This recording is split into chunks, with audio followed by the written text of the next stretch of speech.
Are you not entertained by this squad here? Down 15 at the half. It looks bleak in the fourth quarter, which we'll get to in just a second. But the Warriors somehow, some way, come out with the victory and overtime win over the Miami Heat to close this four-game homestand with the victory. They were 3-1 on this homestand and now go on the road for 7 of their last 8 in the first half of the season. And welcome to PostGame Live, presented by Toyota. NBA champ Darrell Wright, the Hall of Famer Jennifer Azzi, Final Four MVP with Stanford, and what a win for the Golden State Warriors. Curry goes 8 for 25, but Bazemore steps up, Oubre steps up, Wiggins with big minutes, and then, of course, Pascal coming off the bench. What a win for the Golden State Warriors. Great win for the Warriors. With the will to win, and that's what they went out there and did. They never gave up. You never seen guys head down. They stayed the course, and Steve Kerr tapped that right hand, called his closer out to go out there and finish it off. But they played a great game. They played a great game. And I think Steve's coaching and character come through because,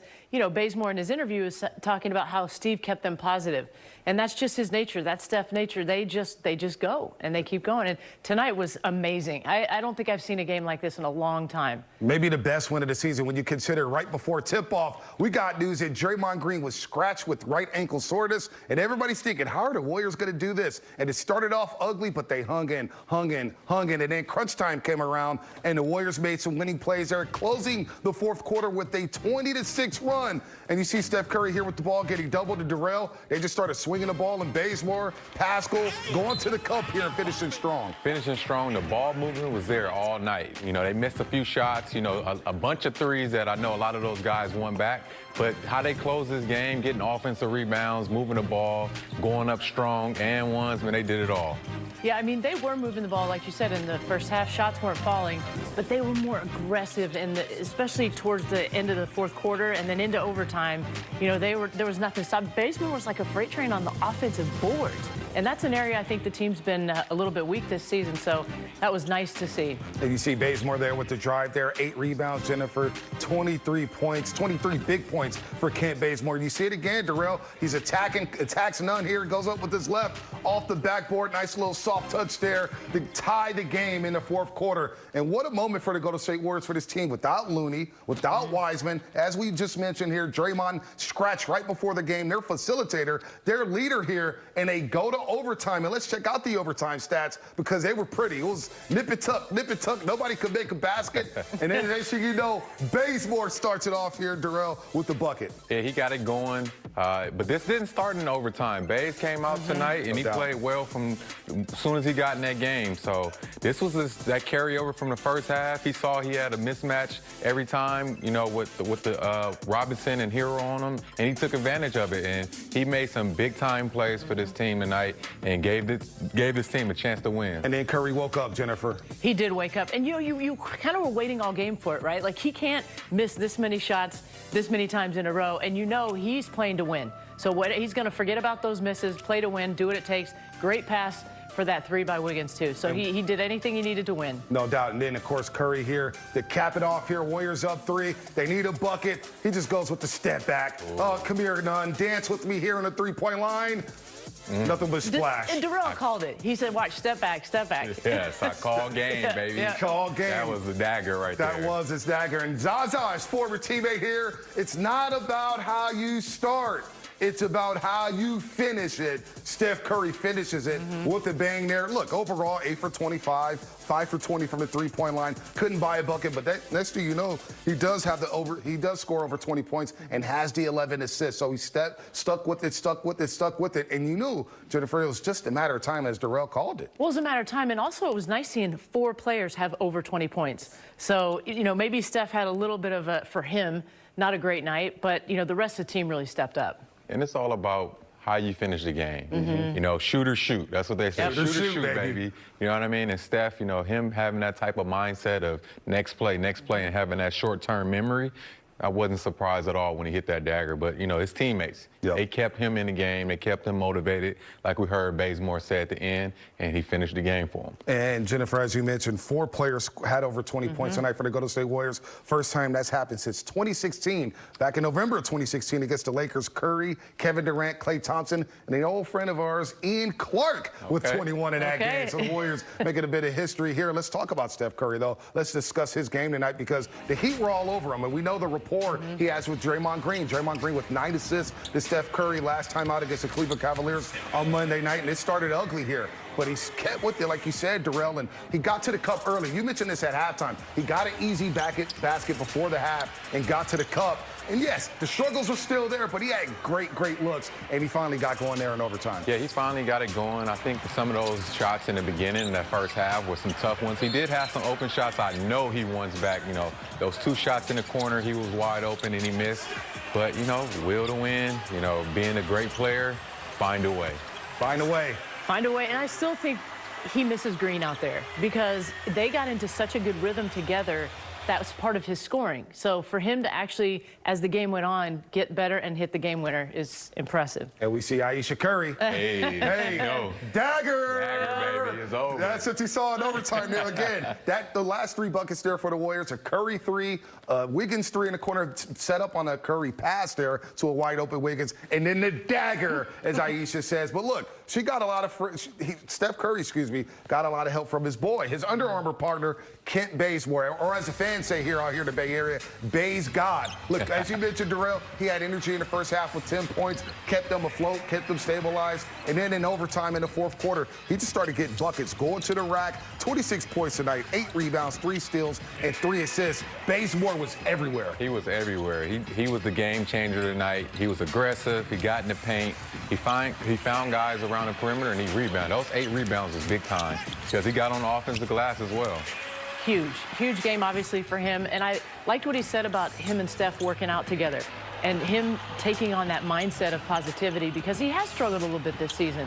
And he's a much better player, I think, than what he was doing earlier. This is who he is. Yeah. And I think if he can play like this the remainder of the season, there are a lot more wins on the way. And Jennifer, you can't dismiss the energy that he brings every single night. Yep. Even though he struggles, he still will bring energy. And he'll go, look, he'll commit some fouls, he'll start chirping at players, but he does bring that energy, and that energy was contagious tonight.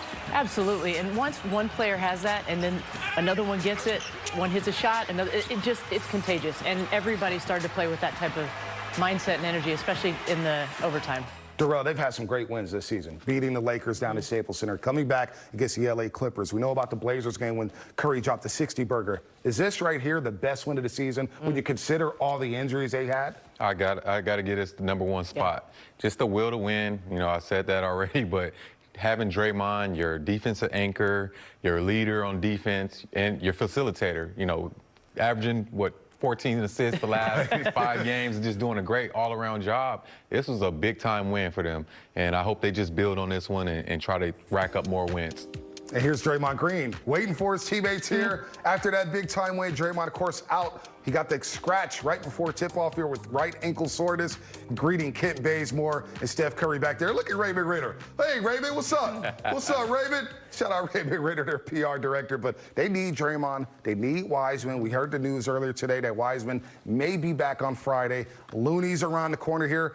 They go small tonight. It gets a tough and like the Heat are grimy, and they're big and they're physical. Bam Adebayo, they got to see him one more time. Not for a while though, but the Heat are a good team. I know their record doesn't reflect it, but to steal that game down 19 points is just huge for these guys like Kelly Oubre Jr., Wiggins, and of course Kent Bazemore. Yeah, that was a big time win for the confidence as well. This is a team that went to the NBA Finals last year. They play really well together. I know they've been going through a lot of injuries this season, but hey, they found a way to win. In Miami, they always make the game ugly. Right. That's what they're known for, making the game ugly, and at the end of the game, we'll live with the results. No doubt. No, we're going to talk Kelly Oubre Jr. here because nobody's talking about him. He's been, he's been criticized a lot here in the Bay Area for his game. But you know what? Quietly, he came to play. He rebounds. He's been rebounding a lot better for this team.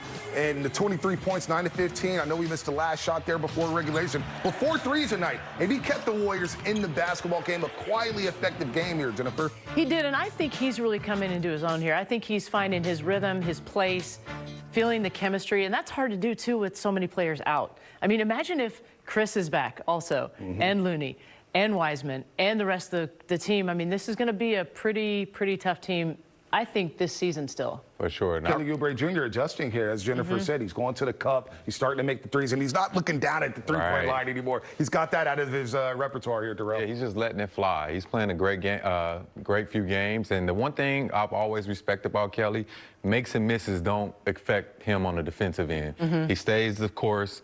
He tries to guard the best player on each and every team every night. And tonight we've seen him hit some big-time threes, get to the basket, some nice little putbacks. So he's doing a great job as well. As a coach, Jennifer, what does this mean for Steve Kerr going into that locker room, seeing the way they come back, and then they're about to go on the road for 4 games, heck, 7 of the last 8 before the All-Star break. What does it mean for a coach to see his team fight like that, scrap and claw before going out on the road? I mean, it means everything because, you know, there's so much momentum in basketball, and I think the fact that they were able to get it towards the end of the game and being down as much as they were, it's a huge moral victory for them. So I think they should have a ton of confidence going to these next few games because I think this season they have done a pretty good job at winning the, quote, winnable games. I wouldn't have said tonight was necessarily a winnable game.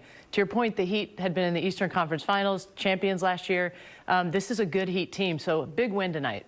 As a player, Darrell, you go in that locker room, coming back from 19, knowing you're short-handed. What are they doing in the locker room right now, Steph Curry and company? How are they celebrating this win? They feel good about themselves. They know we can do this every single night. You know what I mean? Probably don't want to take this long to do it and have to go into overtime, but this is what you build on. You want to be a good team. You want to be a playoff team. These are the wins that will build that character. So this is a big-time win. They should be happy and proud tonight. And now the Warriors are 3 games over 500 at 16-13. They go on the road to take on the Orlando Magic on Friday. We'll hear from Steve Kerr on the other side about this big-time win coming back from 19 down against the Miami Heat. Warriors postgame live, presented by Toyota.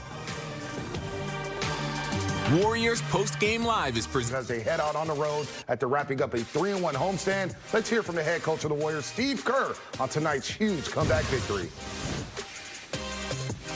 We've talked all year about consistency and how you guys are trying to find it, and you're always trying to look for little things that can maybe spark it. You think, you know, a comeback win like this where you guys really had to dig deep and it was clear you didn't play your best basketball, but were still able to come out with a win. Do you think something like this could spark that? Spark a little I hope so. Yeah, I hope so, Jason. I mean, it was just a great win. Guys played so hard really the whole night. I mean, I felt like we played hard in the first half. We just couldn't get a shot to drop. And Miami was playing very well. And so we came in, you know, down 15 at half, but it felt like a game we could still win. And second half, you know, we did a great job rebounding the ball, and we kept them off the foul line, and our defense really picked up. So great win, and you know, we haven't won three in a row all year, so we got a chance in Orlando and to start this trip. We'll see what happens. Was exactly the timeline on Draymond, and you know, when do you learn he's out? Well, you know, what's the update on him, and also what's your thought process going into the game? No centers, no Draymond. So we didn't have a shoot around this morning, so there was no issue,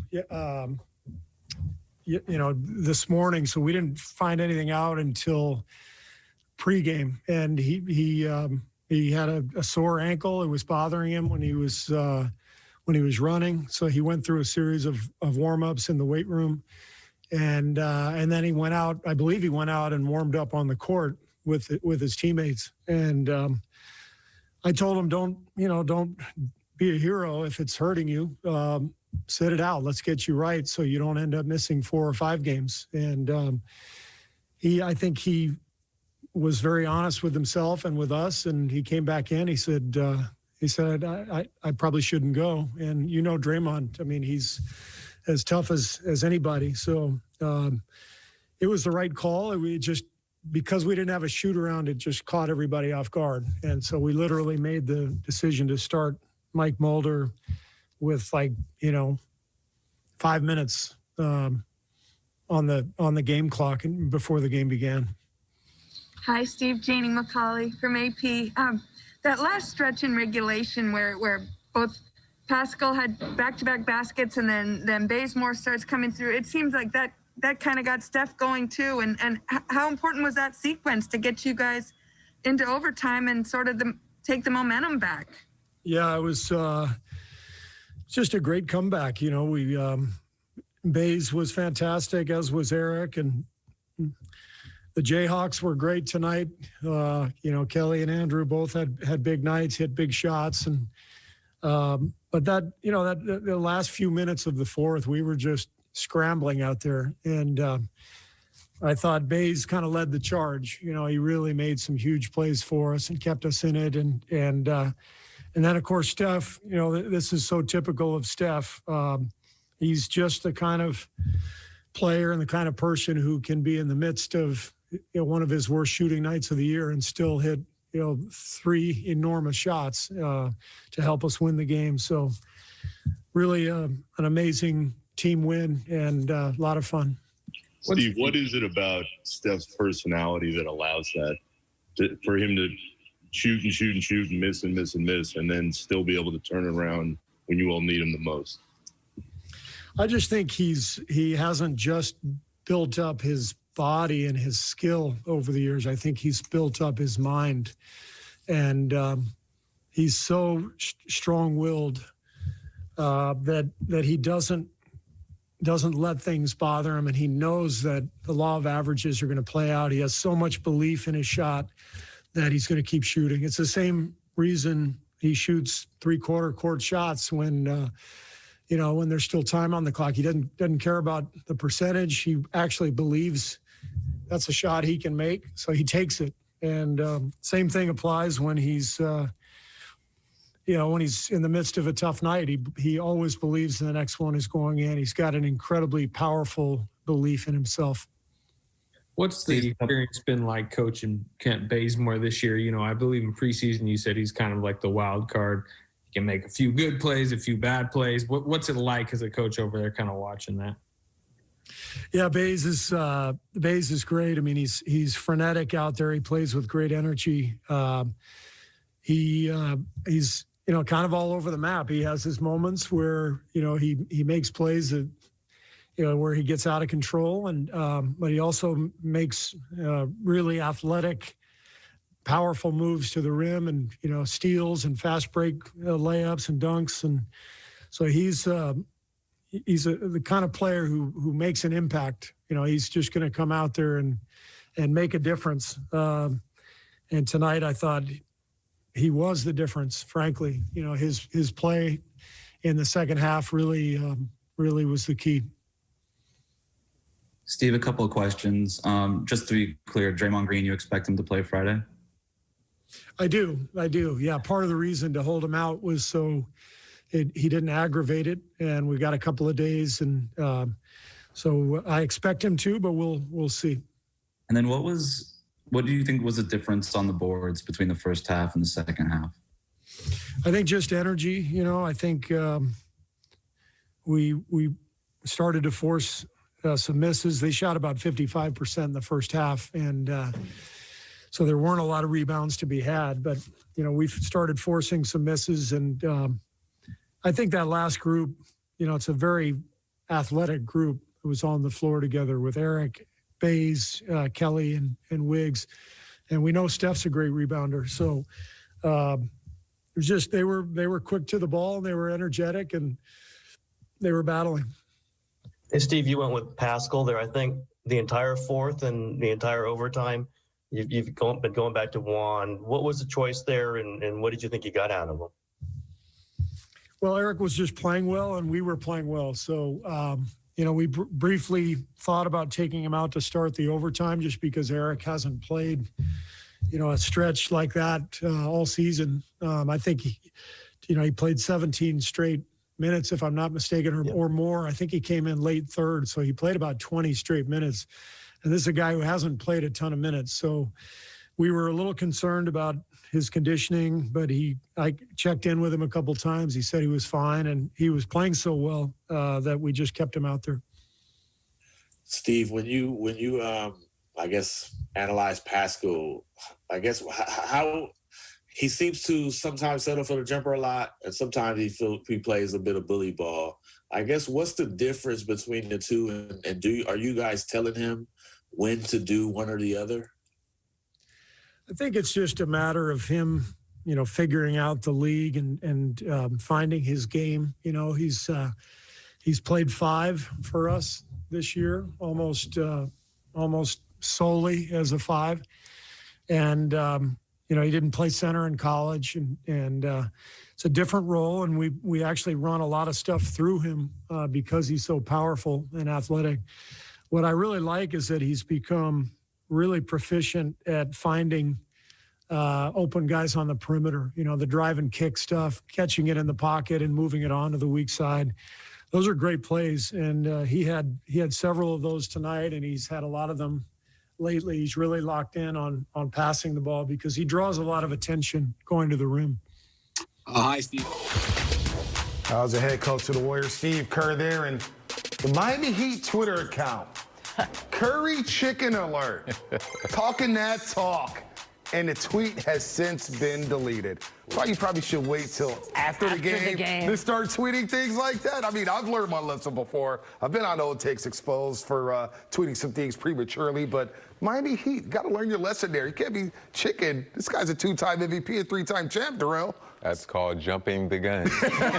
And that Twitter account, man, that's not a good look at all. Somebody might get fired here, Jennifer. Yeah, I know. But I mean, come on, you know that he's gonna come around. You should never text that about Steph, regardless. Curry chicken alert. All right, Miami. All right. Have a safe flight to wherever you're going next here. Let's talk about James Wiseman because the Warriors need his size. There's no doubt about it. You see him there working out before the game. He's going to be reevaluated tomorrow. Any time for the Orlando Magic game down in Orlando, Florida, of course. Vucevic is a very good big. The night after he struggled against the Warriors, he dropped 42 on the Sacramento Kings. So the Warriors could use this time, but it's still good news that he is progressing and getting closer to return there, Jennifer. Oh, it's still good news. And, you know, the weakness tonight was inside. I mean, you know, when the Heat would get the ball, I was wondering actually why they weren't going inside more. Because I think that is an area that the Warriors do need some help. But Pascal did a great job. I mean, the fourth quarter and overtime, they needed his size and his presence in there. And, you know, I thought he did a fantastic job inside. But to have Wiseman back, it's going to be a whole new ballgame. Yeah, this is great news for the Warriors and Wiseman. They definitely need him in there. They need those 12 points again, those offensive rebounds. He does a great job of creating second chance points. And he's, you know, a great shot blocker as well to be so young. So happy to see him, you know, progressing and getting a lot better. So hopefully he'll be out there very soon helping his team win. And hopefully he learns something from watching the Warriors play small, the way they've been going up and down here. Or maybe this young man could help. He's down to the G League. Alan Smailagic made his season debut this year down to the G League. And you know what? He was cooking. 19 points, 7-9 from the field. The 4 rebounds with 19 and 17 minutes there. Whoa. Wow. Okay. I didn't know he had that in the arsenal. Alan Smailagic may be on the Pick League roster soon. We'll see here getting the pass from Nico Mannion. Wow. What hit? Wow, look at Smailagic there. That's impressive. It's not bad. Wait, was that Wiseman or no? That was. That's pretty impressive. Yeah, that's impressive. Yeah, that's impressive. I know he's missed some time with a little knee injury, so it's good to see him back on the court and taking advantage of this opportunity. Yeah, you always talk about taking advantage of the reps down there in the G League. Jordan Poole, Nico Mannion, Smailagic, of course, taking advantage of their reps, as well as Jeremy Lin. A lot of people talking about him as well. We'll talk about the G League Warriors a little bit later here. Andre Iguodala's homecoming wasn't a great homecoming. We'll discuss his game. Did make some big-time plays down the stretch, though, for the Miami Heat. We'll do that on the other side here on Warriors Postgame Live, presented by Toyota. This Sportsnet Central update is presented by Atlanta. And welcome back to Warriors Postgame Live, presented by Toyota. And let's go. My team's inside the paint with our very own Monty Poole. Of course, Warriors insider here at NBC Sports Bay Area. Monty, it was great to see Iguodala back in the Bay Area, although he was in a Heat jersey. Not a bad return to the Bay. 10 points, 4 for 8, had some nice plays early in the fourth quarter. Thought he got a steal there late. In Iguodala, you see him and Curry share some stories there. I got a funny feeling, though. Iguodala may be back in the Bay next year. We'll talk about that a little later, but what did you see from Iggy tonight? Yeah, I thought he looked good. You know, I think when you look at the fact that he is, 37 years old now? Yep. And you don't look that, he doesn't look that at all. He's a leader on that unit, the second unit there. And he's one of those guys who, for the last 8-9 years of his career, the stat sheet never tells his whole story of his impact. He does a lot of things that don't show up there, as well as does things that do show up there. But tonight, I thought he played well. Hit that corner 3 over Steph, which I'm sure he'll tell Steph about right there. Steph's going to hear about that, but Steph will say, I got the last laugh because scoreboard. Scoreboard there. Hey, buddy, real quick, do you see Iguodala? Is it going to end this year? Miami Heat have a team option, $15 million per season for Iguodala on this new deal. They may pick it up, they may not. Who knows? But do you see Iguodala possibly returning next season to the Golden State Warriors if they don't pick up that team option? It's possible. I mean, the Warriors are not going to pay him $15 million a year. Yeah. But, if for some reason that there's a buyout, it's very likely because the Warriors love Andre. Andre really talked about staying here, his family staying here as he played in Miami. So I do know that he did eventually move down there. But I think in his mind, he would love to finish his career as a Warrior because he's done so much for the franchise, and they would love to have him back. All right, Monty, good stuff here as the Warriors come back from 19 down against the Miami Heat. Let's go around the NBA here and Dame Dollar. We talk a lot about Steph Curry and the MVP race or whatnot. It's early. I know we're only 29 games in, but Dame Dollar is making this case right now. Darrell, your former teammate, no C.J. McCollum, no Yusuf Nurkic, and Dame is balling. Portland right now, 18-10 on the season, and he's dropping 40 burgers left and right. Brookfield's finest, baby. He is playing some great basketball right now. He's putting his team on his shoulders as well. He's going out there competing at a high level. He's getting guys involved, and he's scoring big-time shots. I think last game he knocked down a game winner in Utah, so he's playing some great basketball. Well, I think he's making everyone around him better, too, and they're winning. So if you look at both players, I think that's the only difference, is that, is essentially the record in Portland. But I'm going to put Darrell on the spot because you know them both. What do you think? Look at the numbers here. The numbers are close. Oh, man, listen. That's tough. They both having a great season. There we go. And I love them both. Yep. They're Okay. great players. Great answer, Darrell. Way to cop out there. Damian Lillard reads everything. That's why exactly we got to watch his back here, man. That's a friendship here. Damian Lillard tonight, 43 points and 16 assists. Let's look at stat news here. Kent Bazemore, the first Warrior player with 25 points, 5 rebounds, and 3 assists off the bench in a game since Anthony Morrow in 2010. Another former teammate of yours, Darrell. Anthony Morrow, the sharpshooter here. Bazemore making some history. Let's hear from Kent Bazemore to start tonight's action against the Miami Heat. Can you take us through that late sequence in regulation where you guys just kind of, it was a fury. You came back and you had a couple baskets in a row. Eric, 2 in a row there, and then Steph finds his groove right when you need him the most. I mean, that propelled you into overtime. Yeah, I felt like we were playing a very consistent style of basketball, the entire game. We had some very good looks early on that just didn't go, and they were kind of hitting. Kendrick Nunn came out smoking hot. So, Coach Kerr did a good job of just, keeping us mellow, not getting too high, getting too low, staying the course. And, everything was in rhythm for Steph. Percentages always catch up for him. So, he just stayed with it, which is good on him. Just staying with it, keep letting it fly, and he was huge for us late there. Kent, at what point tonight did you just decide that you were going to take over the game? Like, when did that happen? It's nothing that you think. You just kind of let the game, play out itself, and they're giving a lot of attention to Steph, and they were kind of staying at home with Kelly and Wiggs and, EP out on the perimeter. And, I saw Lane, against smaller guys and got some good finishes at the rim. Even a shot there at the end, that Oubre had in the right corner was a great look. So, it's just being opportunistic, just staying within yourself, not trying to do too much, and you just take what the game gives you. The GOAT. Well, some people's GOAT. Michael Jordan. Learn more at ComcastBusiness.com. Welcome back to Warriors Postgame Live, presented by Toyota. And let's go straight to Warriors reporter Kareth Burke. And Kareth, you want to talk about the will to win, the competitive fire of this basketball team, down 19. They closed the show with the 39-16 run and hold the Heat. The 43 points in the second half had a lot to do with their heart and will to win this game. Yes, you're exactly right. The Warriors adjusted and competed, because they're going to have to play games this season without some of their stars. They learned Draymond would be out of this game only moments before tip-off. So usually when you play without a star, if he's injured or if it's a rest night, you have some time to game plan, or maybe you have other centers on the floor. Not the case tonight. Or maybe you have to lean on Steph Curry. The Warriors do that a lot. He had an off night. Those things are going to happen. So who responds in place? You know, other people have to shine, and that was Bazemore off the bench. 26 points for Bazemore. His tip-in gave the Dubs their first lead in this game with 90 seconds left in overtime. Steph was a playmaker in this game with 11 assists. He made his first three-pointer, but then the last 10 didn't fall. But when you're Steph Curry, you still have the belief that you can be there for your team with some of those clutch buckets later. So the Warriors found a way to win. This was a big game for team pride and belief, you know, overcoming that 19-point deficit to force an overtime, to win by 8.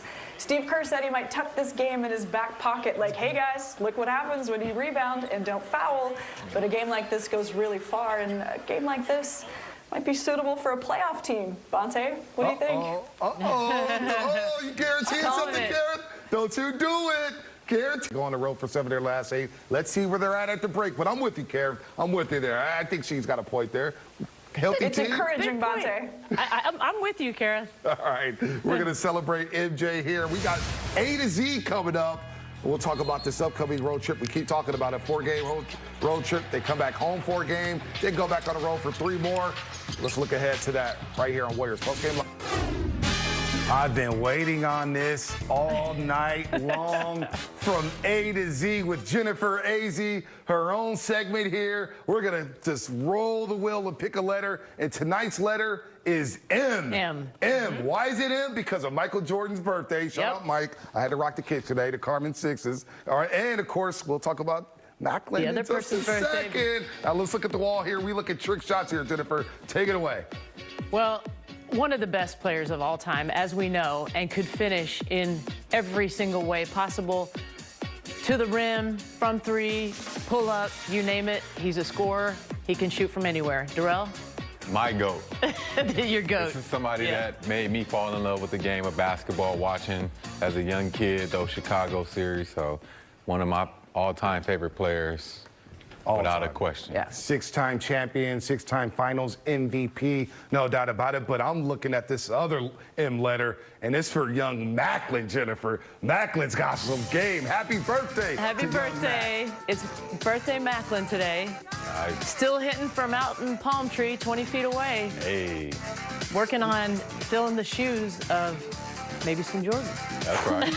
Well, look at this, Darrell. This man's got game. And look at the picture here. Meeting young Steph Curry, getting tips there. He just looks like he wants to hoop. Oh, he does. He's like, who is that? I want to go play. That's right. I want to hoop. But Curry, who? I want to just go play ball here. Darrell, man, this little kid's got some game. Hey, I can see the isms right there. He got his own ball with him. That means something. He's future star right there. Happy birthday to Macklin. His first word was ball, by the way. Oh, okay. Wow. That's right. And, I mean, he's learning from a Hall of Famer here, Jennifer Azzi, of course, national champ at Stanford. I mean, who better to learn from here? So happy birthday to Macklin. Happy birthday to Michael Jordan. 2 guys with the letter M, of course. They've been balling out of control here. I think we're going to hear from Andrew Wiggins coming up here in just a second, who had a solid game tonight. Andrew Wiggins. Let's go to his presser right now. Nice. Do you consider this one of your better wins this season, considering, you know, no centers, no Draymond, and the comeback? For sure. Being down, you know, most of the game. Miami's a good team too. You know, they got a lot of weapons, you know, a lot of good players. They had us down big. You know, it has down big in the 4th, but, you know, we dig deep. We pulled it off.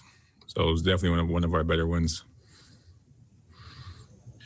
Andrew, your experience with Kent Bazemore so far, what kind of teammate is he? What kind of guy have you come to learn? He was a great teammate, you know, very energetic, you know, very supporting. Someone you want, you know, on your team. He's always going to tell you the right thing to do. You know, he's always going to have your back. You know, when he's on the court, he's going to give it 100% every time. You know, that's someone you want on your team. Ken, you guys went from losing at the start of the season without Draymond, especially on defense, looking very unhinged, to beating the Eastern Conference champion tonight without Draymond and no centers. What's the biggest change you've seen so far from being able to go to that from this, or from that? We've come a long way. We watched, a lot of film as a team, and we know defensively we can lock anybody up when we put our minds to it. And not having Draymond, we knew, that everyone has to, step up on the floor, defensively, offensively, but especially defensively. Draymond's someone that you're gonna miss defensively 100%, even offensively, but defensively he's a monster. So we all had to do that, collectively.